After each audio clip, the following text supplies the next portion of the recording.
আসসালামু আলাইকুম।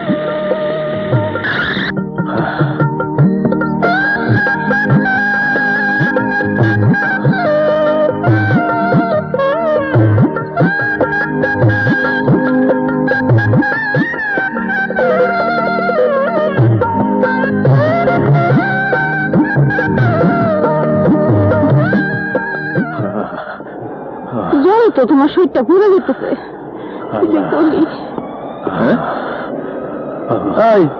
এত রাইতে তোমরা এখানে কি করো? অন্যদিকে যাও। কই জন্য? সাহেব দেখলে আমার উপরে চেঁচাচেঁচি করবো, তাড়াতাড়ি যাও। আমার শরীর অসুস্থ। আরে অসুস্থ হলে হাসপাতালে যাইবা, এখানে বসে দেখে কি আমার চাকরি খাইবা? যাও না বাবা। সাহেবের কি জবাব দিব? দেখো, উঠো, আস্তে আস্তে উঠো। আল্লাহ, যাই।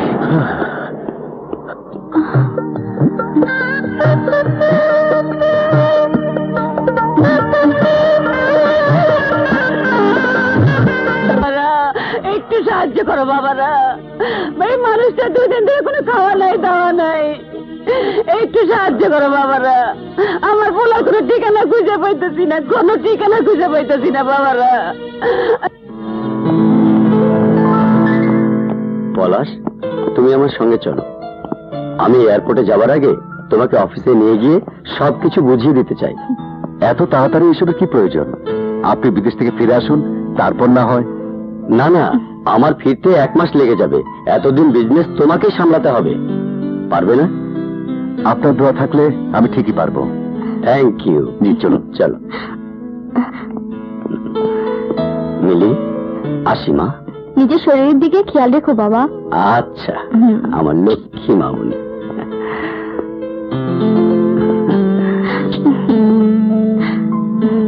বাই বাবা। বাই। খোদা হাফেজ। আসসালামু আলাইকুম স্যার। বাবারা, একটু দয়া করেন বাবারা, বাবা একটু দয়া করেন বাবা, একটু ওষুধের ব্যবস্থা করে দেন বাবা।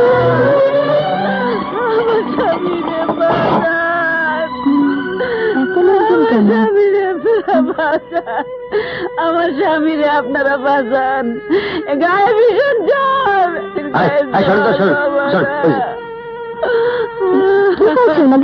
অসুস্থ হয়ে পড়ে রয়েছে কাল রাত থেকে। জ্বরে তো গা পুড়ে যাচ্ছে। জাকির, তাড়াতাড়ি এসো, ওনাকে ভিতরে নিয়ে চলো। আপনারা ধরুন। আল্লাহ আপনার বাঁচায় রাখুক মা। হ্যালো ডাক্তার আঙ্কেল, আপনি এক্ষুনি আমাদের বাড়িতে চলে আসুন। হ্যাঁ নিন, ঘাবড়াবার কিছু নেই। কয়েকদিন অনিদ্রা অনাহারে থেকে ওনার শরীর অসুস্থ হয়ে পড়েছে, ঠিক হয়ে যাবে। আচ্ছা, আমি আসি। আব্দুল, জি আপামনি, এই ওষুধগুলো নিয়ে এসো। আচ্ছা।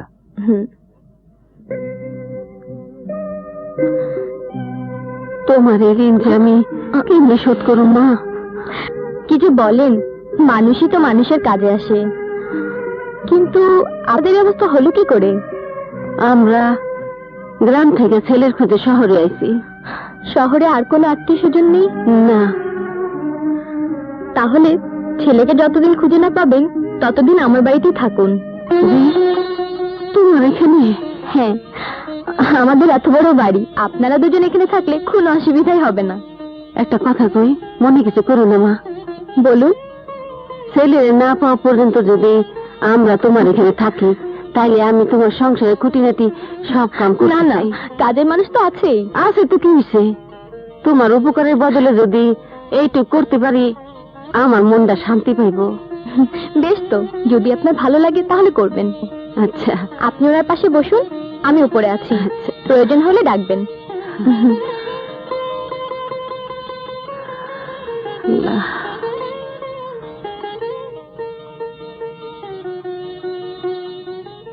ঠিক আছে শিকদার সাহেব, কোনো সমস্যা নেই।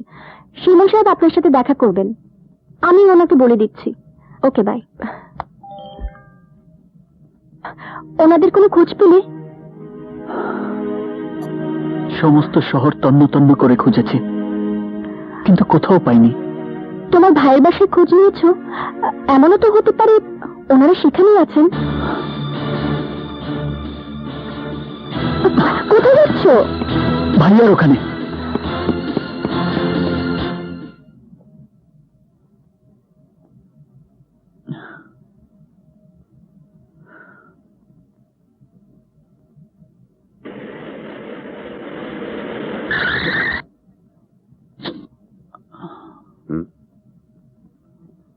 তুই এখানে কি চাস? তোমার কাছে কিছুই চাইতে আসেনি, শুধু জানতে এসেছি বাবা আর মা তোমার কাছে এসেছে কিনা। বাবা মা? হ্যাঁ, তোমার জন্য বাবা যে টাকা নিয়েছিল সেই দেনার দায়ে ওরা বাবা মাকে বাড়ি থেকে বের করে দিয়েছে। শুনেছি ওরা আমাদের খোঁজে শহরে এসেছে। আরে এই ঠিকানাই তো জানে না, আসবে কি করে? তোমার বাড়িতে আমার বাবা মা আসুক বা না আসুক, একটা কথা তোমাকে স্পষ্ট করে বলে যাই মিস্টার পলাশ, আমার বাবা মায়ের এই পরিণতির জন্য দায়ী তুমি। যদি আমার বাবা মায়ের কিছু হয় তাহলে আমি তোমাকে...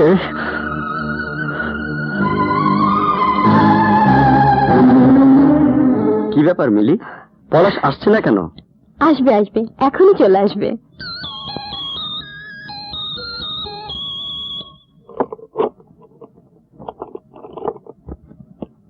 হাই দোস্ত। Hi friends. এসেছে রাজপুত্র। বিয়ে করে আমাদের ভুলেই গেলি? আরে কি যে বলিস, তোদের এত তাড়াতাড়ি ভুলে যাব? আব্দুল, আব্দুল।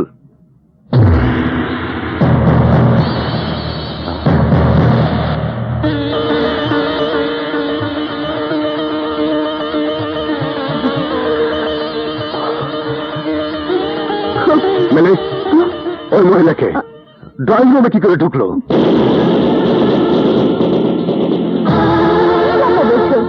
উনি তো মা, অসুস্থ স্বামীকে নিয়ে ছেলের খোঁজে পথে পথে ঘুরছে, তাই ওনাদেরকে এখানে নিয়ে এসেছি। ছেলেকে পেলেই চলে যাবে। তাই বলে চেনা নেই জানা নেই বাড়িতে আশ্রয় দেবে? আরে কিছু টাকা দিয়ে বিদায় করে দিলে তো হতো।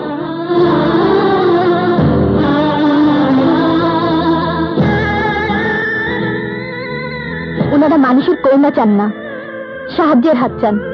কাজের বিনিময়ে আমার বাড়িতে থাকতে রাজি হয়েছেন। মা, আপনি ভিতরে যান তো, ওনাদের জন্য চা নাস্তা তৈরি আছে, আপনি নিয়ে আসুন। মিলি, পলাশ ঠিকই বলেছে, এভাবে অপরিচিত লোকদের বাসায় জায়গা দেওয়া ঠিক না। পরে দেখবেন বাড়ির সবকিছু নিয়ে পালিয়ে যাবে। পৃথিবীর সবাইকে একরকম ভাবা উচিত নয় আলতাফ ভাই। মানুষ যদি মানুষের বিপদে এগিয়ে না আসে তাহলে কে আসবে? তোমরা থাকো, আমি আসছি।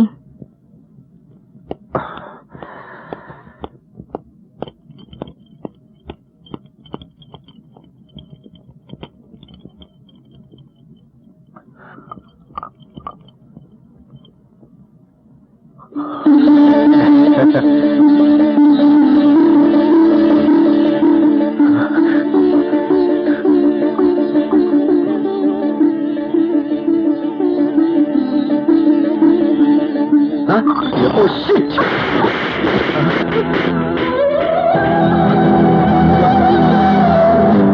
বাবা, মাফ করে দেন বাবা, আমি দেখি নেই বাবা, আমাকে মাফ করে দেন বাবা, মাফ করে দেন, আমি দেখি নেই বাবা।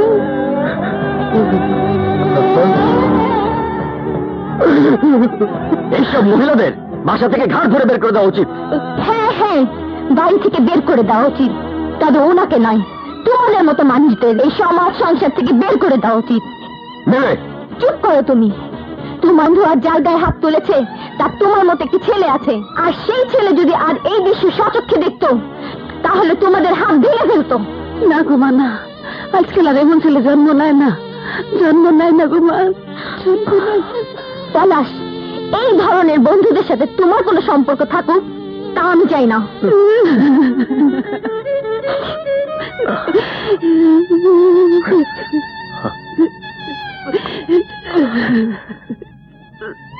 তুমি কাঁদতেছো সালমা? না না, চোখে কি জানি এটা পড়ছে। তোমার লগে এতটা বছর সংসার করতেছি সালমা, কোনটা তোমার চোখের পানি তা আমার বুঝতে অসুবিধা হয় না। কি করতেছো তুমি? আমি কান্দুম কেন? তোমার গায়ে হাত তুলছে তোমার ছেলের বন্ধু। আমি নিজের চোখে সে দৃশ্য দেখছি।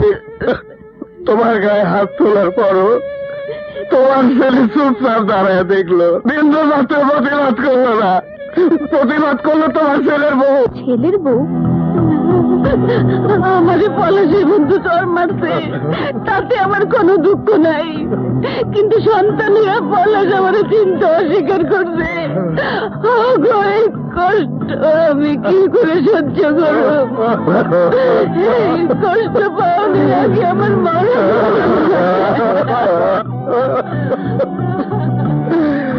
মরণ হয় না শিমুলের লাগা, তোমার ছোট ছেলে শিমুলের লাগা, তোমার আমার বাইরে থাকতে হবে সালমা।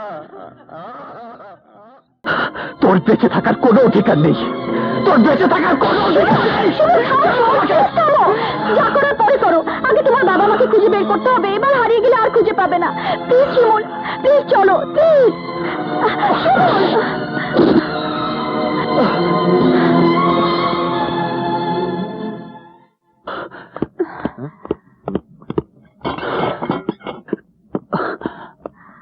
দারোয়ান, বাড়িতে যে বয়স্ক লোক আর তার স্ত্রী ছিলেন তাদের তুমি দেখেছো? হ্যাঁ, দেখলাম ওই রেললাইনের দিকে গেল।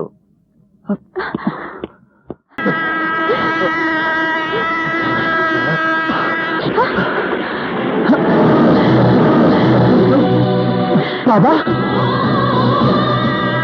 মা, মা, মা,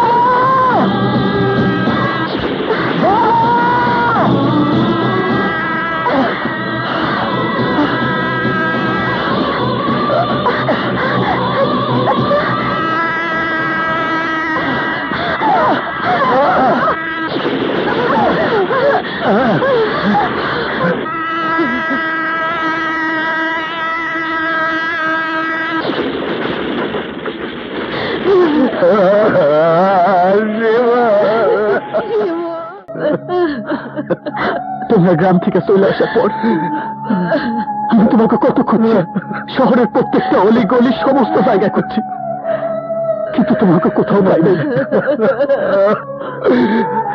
আমরাও খুঁজছি, পাই নাই তোরে বাবা, পড়াশোনা পাইলাম সে আর আগের মতো নাই। তোমরা মরতে যাইতেছিল কেন? হ্যাঁ, তোমাকে এক সন্তান এখনো বাইসে আছে। আমি যে সব হারায় ফেলাইছি, মান ইজ্জত শেষ, বাপ দাদার ভিটা তো আগেই বেরোবো। আমি আবার সব ফিরে আনুম, তোমাকে সব হারানো অতীত আবার তোমাকে কাছে ফিরাই দিব, জোত্তারের কাছ থেকে ফিরাই নিব আমাকে ভিটা। যারা তোমাকে কষ্ট দিছে আমি তাকে কাউরে ছাড়ব না। কাইলি আমরা নিতাই